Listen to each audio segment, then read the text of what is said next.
Hello नमस्ते प्रणाम। मैं एक समाजवादी गीत सुनाने लोकगीत सुनाने जा रही हूँ। अगर अच्छा लगे तो कमेंट बॉक्स में जरूर बताना। बतिया के माना मोर बलमुआ हम बताइबे तोहके। बतिया के माना मोर बलमुआ हम बताइबे तोहके। भइल बाटे हाला सगरो सहर सुनाला गौआ में। भइल बाटे हाला सगरो सहर सुनाला गौआ में।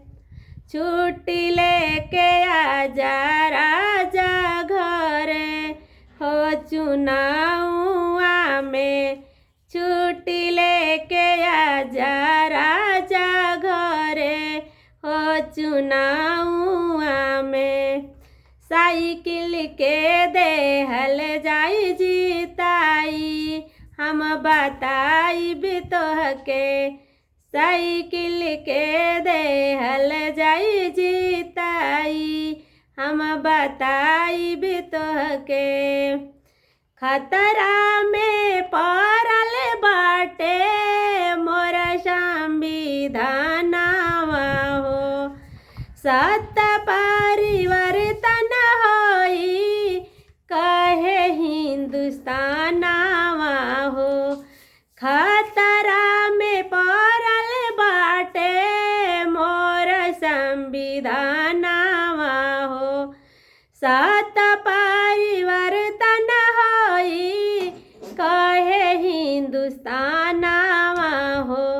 दुखवा के दिनवा अब ओराई हम बताइबे तोहके। दुखवा के दिनवा अब ओराई हम बताइबे तोहके। अरे पीडीएम के सांगवा में होला कैसन खेला हो। पीडीएम के सांगवा में होला कैसन खेला हो। बंद कारखाना भइले बिकी गइले रे लहो। बंद कारखाना कैले बिकी गइले रे लहो। एयरपोर्ट गइले कुल बिकाई हम बताइबे तोहके। एयरपोर्ट गइले कुल बिकाई हम बताइबे तोहके। आशा महेंद्र गीत सोहाई हम बताइबे तोहके।